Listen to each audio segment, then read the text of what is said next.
Chapter 1992 dari One kembali bikin heboh para fans. Karena satu hal yang selama ini cuma jadi teori, akhirnya muncul tanda-tanda bahwa Sanji mungkin punya Haokuaki. Tunggu dulu, Sanji? Si koki kita yang jago tendang dan suka godain cewek itu? Bisa jadi raja? Kok bisa? Kilas balik, apa itu? Haoshoku Haki. Haoshoku Haki atau Haki Raja adalah bentuk haki langka yang cuma dimiliki orang-orang dengan kehendak seorang raja.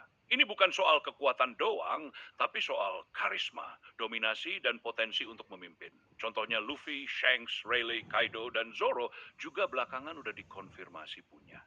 Selama ini Sanji dikenal punya Kenbunshoku yang sangat tajam, bahkan bisa merasakan wanita, dan juga Busoshoku, haki persenjataan, terutama waktu lawan Queen. Tapi belum pernah dikonfirmasi sampai di chapter 1992 ini. Apa yang terjadi di chapter 1992? Di chapter ini kita masih di tengah kekacauan Egghead Incident.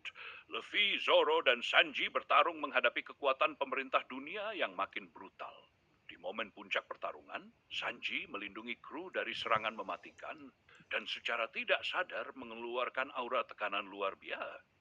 Beberapa tentara robo-robo pingsan. Bahkan Tante Atlas yang melihat itu bilang, itu tekanan yang mirip Haoshoku dari Sanji. Boom! Daps!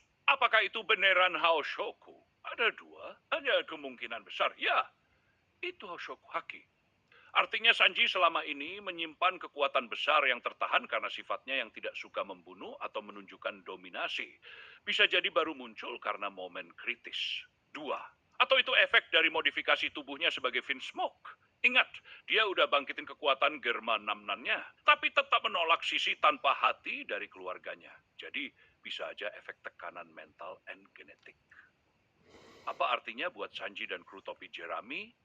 Kalau Sanji beneran punya Haoshoku, itu berarti 3 kapten kekuatan besar di topi jerami punya Haoshoku. Luffy, Zoro sudah dikonfirmasi, dan sekarang Sanji. Kekompakan trio monster trio makin lit. Sanji bisa makin relevan dalam skala pertarungan One Imu atau Gorosei, dan makin kuat alasan kenapa dia dijuluki sayap kanan Luffy. Chapter 1992 belum ngasih konfirmasi langsung dari Oda soal Haoshoku Sanji, tapi penunjuknya udah sangat kuat. Dan seperti biasa, Oda suka kasih build up pelan-pelan sebelum reveal besar. Apakah ini saatnya Sanji menunjukkan bahwa dia lebih dari sekadar koki dan penendang? Bisa jadi ini awal dari kebangkitan sejatinya Sanji sebagai calon raja, bukan cuma di dapur, tapi juga di medan perang.